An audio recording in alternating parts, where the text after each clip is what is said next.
조현아 전 대한항공 부사장에게 3년이 구형이 됐습니다. 3년, 징역 3년인데요. 일각에서는 3+5 법칙으로 가는 것 아니냐, 지금 이런 얘기들까지 나오고 있습니다. 이번 소식도 윤정혜 기자와 함께 자세히 알아보겠습니다. 윤 기자. 네. 3년이라는 얘기 처음에 들었을 때 느낌이 어땠어요?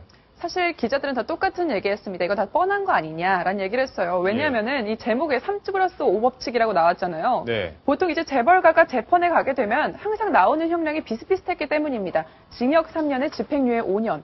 그래서 이번에도 검찰에서 3년을 구형한 것 자체가 이 3+5 법칙에서 벗어나지 않는 것 아니냐. 벗어난다고 해도 인정을 했냐 안 했냐, 자신의 잘못을. 그게 제일 중요할 것 같아요. 그렇죠. 어땠습니까? 욕설과 폭행 일부분은 인정을 하면서도요, 대부분 부인을 했습니다. 예. 그러면서 좀 남 탓으로 돌리는 모습도 보여서 실망한 사람들도 많았는데요. 한번 같이 보실게요. 먼저 이 비행기를 회항하게 했다라는 의혹에 대해서 이렇게 얘기했습니다. 비행기를 세우라고 한 게 아니다. 나는 비행기가 움직이고 있는지 몰랐다라고 합니다. 예. 그러니까 비행기가 출발하려고 준비하는 그 과정을 나는 멈추라고 했을 뿐이다라고 얘기를 하고요. 욕설 폭행 부분도 맞죠. 여승무원을 폭행한 건 맞지만 박창진 사무장 왜 그 손등을 콕콕 찍었던 파일로 부분이 쳤다고 있었죠. 그랬죠. 그렇죠. 예. 그 부분은 절대 아니라고 기억나지 않는다고 부인을 했습니다. 또 이런 사고의 원인에 대해서도 자기 탓을 하지 않고 승무원 탓을 했네요. 매뉴얼을 제대로 찾지 못해서 생긴 일이다. 그러니까 승무원 때문에 생겼다라고 이야기를 하죠. 하지만 그러면서도 마지막에 덧붙였네요. 승무원에게 내리라고 한 것은 깊이 반성하고 있다라고 했는데 이렇게 남 탓을 많이 해놨는데 마지막에 이렇게 얘기한다고 해서 정말 깊이 반성하고 있다라고 생각하실 시청자분들 몇 분이나 될지 모르겠습니다. 예, 이동윤 차장의 표정이 또 좋지 않습니다. 자, 뭔가 얘기를 할 것 같죠? 일전에도 한번 말씀을 드렸는데 사과라는 거는 자기의 잘못을 완벽하게 잘못했다. 그 한마디로 끝을 내야지 조건을 달아서 또 그 사안에는 아니다. 일부만 잘못됐다. 이런 식으로 이야기를 하면 내가 아무리 사과를 한다고 100번을 말해도 하지만 너도 잘못했잖아. 이런 뉘앙스로 비춰진다면 어떤 국민들이 과연 저걸 진전성 있는 사과라고 받아들이겠습니까? 예. 자, 유성원 변호사님. 예. 지금 조현아 전 부사장의 태도는 뭔가 범죄는 참 부인하고 싶은데 또 한편으로는 그 부인했다가는 재판부에 의해서 반성하지 않는다는 모습을 비칠까봐 어떤 혼돈 상태에서 딜레마에 빠져 있는 거네요. 양쪽 다 지금 말을 하고 있는 것 같습니다. 예. 자, 이동윤 차장, 어제 판사도 그 부분을 지적을 했던 것 같던데 그 내용이 있습니까? 그렇습니다. 그렇기 때문에 어제 그 판사가 이런 질문을 했습니다. 피고인 말이에요. 혹시 당신 왜 내가 여기 앉아있나 이런 생각하고 있는 거 아닙니까? 이런 질문을 했을 정도입니다. 예. 그러니까 이 재판부에서 봤을 때도 뭔가 이 태도가 나는 여기 내가 잘못한 것도 없는데 여기 왜 앉아있는 거지? 정말 황당하기 이를 데 없군. 이런 생각하는 거 아니냐라고 따끔하게 지적을 한 내용입니다. 예, 바로 이제 반성을 하지 않는 데 대한 재판장의 직접적인 지적이었네요. 그렇습니다. 예. 자, 윤정혜 기자께 또 질문을 이어가겠습니다. 네. 박창진 사무장 얘기 우리 시청자분들도 많이 걱정을 하세요. 혹시라도 쫓겨나는 거 아니냐, 왕따 당하는 거 아니냐, 네. 뭐 이런 얘기를 지금 걱정을 하고 계시는데 지금 살인적인 근무 스케줄이 짜여졌다 이런 얘기들이 있던데 실제 그렇습니까? 네, 박창진 사무장이 이제 업무에 복귀를 했죠. 업무에 복귀를 하면서 2월 달 비행 일정을 회사로부터 받습니다.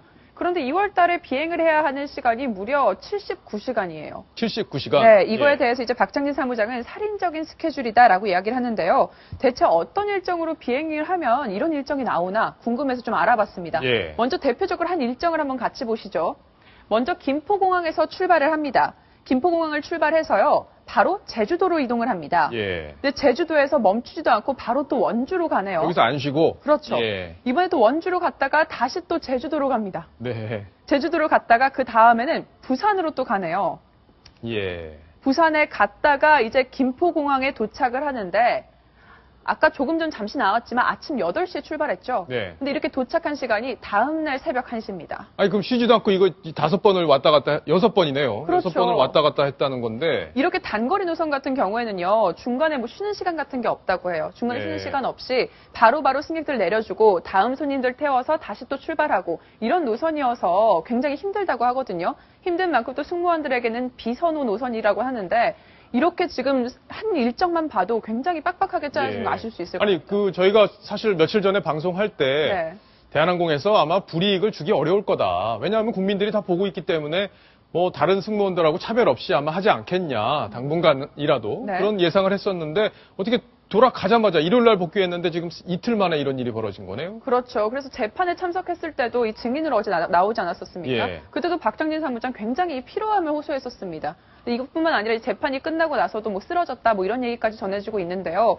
이게 어떻게 보면 하나의 또 보복성 이런 스케줄이 아닐까 하는 우려가 계속 나오고 있는 거죠. 자, 그럼 대한항공 입장도 한번 들어봐야 될 텐데 네. 혹시 통화를 해보셨습니까? 네, 대한항공에선 이렇게 해명을 합니다. 한 달에 79시간 비행하는 게 네. 이 객실 팀장에게는 흔한 일이다. 보통 다들 70시간 가까이 근무를 하곤 한다라고 해명을 했고요.